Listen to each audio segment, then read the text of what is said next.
go back to select visualization next to your search icon and choose filter gauge. As you can see, we have a limit which was set as part of our radial gauge from 0 to 400. So it is up to in our appreciable range of blue. We can change the colors in the similar fashion, where you can choose format visualization, color ranges, and choose whichever colors you would like. This should be able to give you a filter range. In case if you want to change this range, you can set this range. If you want to delete a range, you can delete a range. As you can see, the visualization changes as per your customization. So that is our filter gauge. Now let us see our marker gauge. The marker gauge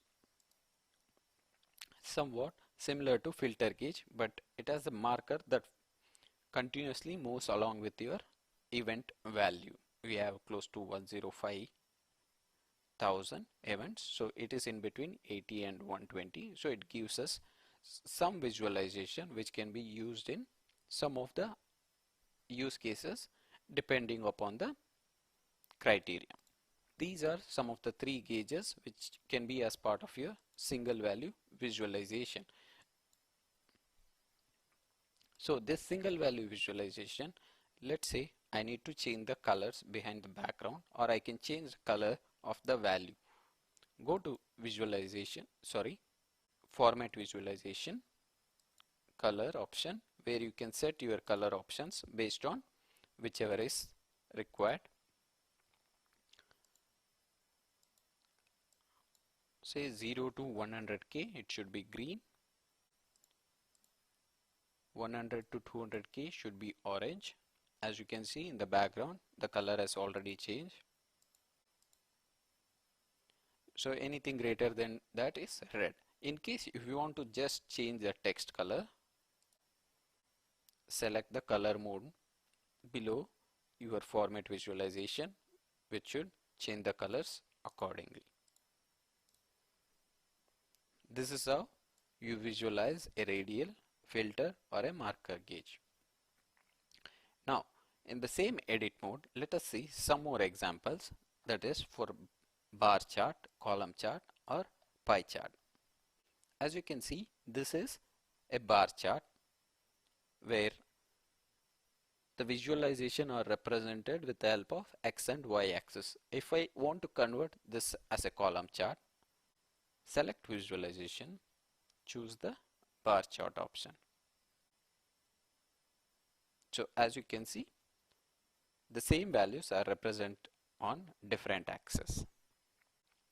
Similarly, if I want this to be a pie chart, you can select it pie chart, so that the visualization suits whichever selected by the user for the same data.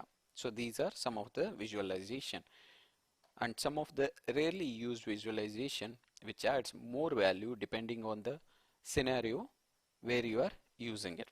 This is a scatter chart where it displays the count with respect to the status code.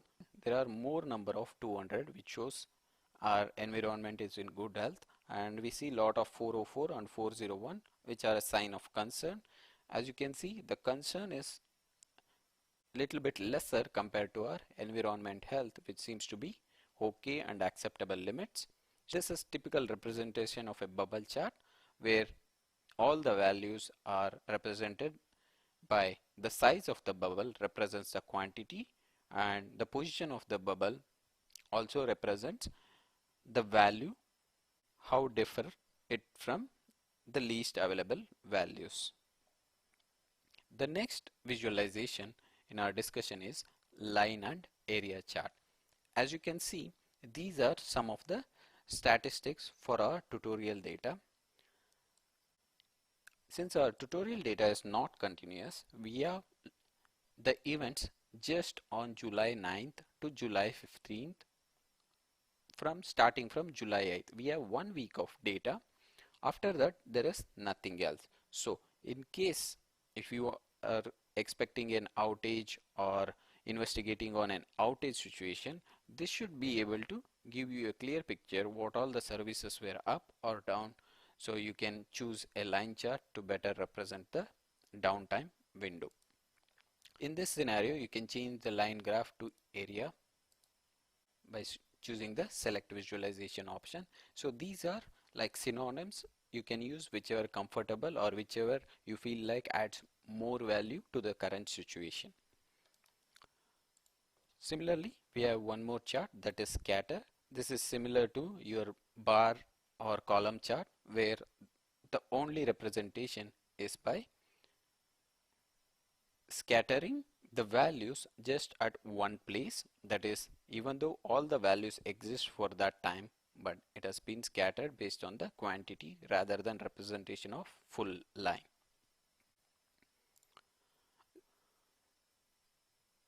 The next one is geolocation, which has been used widely for locating the visitors or troublesome IPs or a threat IP, attack sources, advertisement campaigns, and the user base.